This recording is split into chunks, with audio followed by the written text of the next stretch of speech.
Hello everyone. Um, anyway, this is a wristwatch.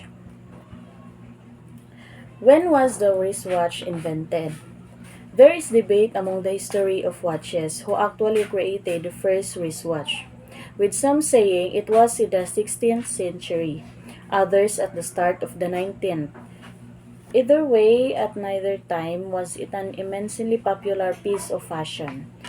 According to the Guinness Book of World Records, the first official wristwatch was created for Countess Koskowitz of Hungary by Patek Philippe, a Switzerland-based Swiss watchmaker in 1868.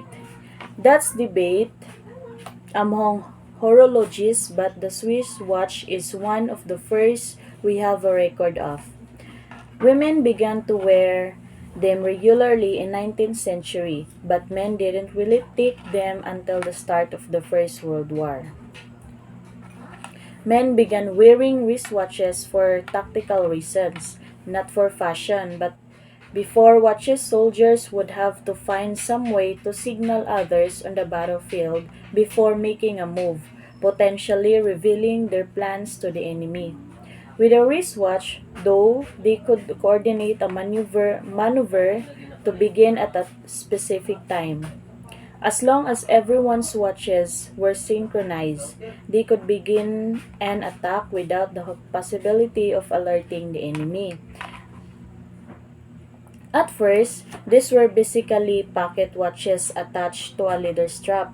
Over time, however, manufacturers began creating dedicated wristwatches. This especially became true after the general public saw the value of the watch during World War One. Given the prevalence of trench warfare at the time, it was vital that artillery teams and infantry could coordinate their attacks if they were going to be successful. The watches being produced at the time were also much more durable than previous iterations so that they could survive the trenches. The wristwatch went from being seen as the piece of woman attire to donning the wrist of every soldier and nearly every civilian by the early 20th century. The general public saw the utility of the wristwatch and wanted one of themselves. Watches also allow you to know the time in special occasions and situations. Mobile phones may not be the best choice for soldiers, pilots, or divers to take care of their time, but watches do. Here are the importance by using this item. Watches are great accessories. They are convenient. Watches are amazing piece of craftsmanship.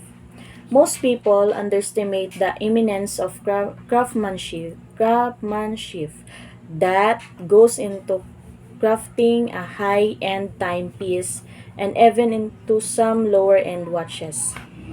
Watches are functional. Watches remind you about your relationship with time. Our time here is limited, right? And watches work as a reminder of this and that we should embrace and appreciate every moment. I bought this item. The purpose of wearing a watch is either for knowing the time or just for fashion. A good looking watches gives a great look.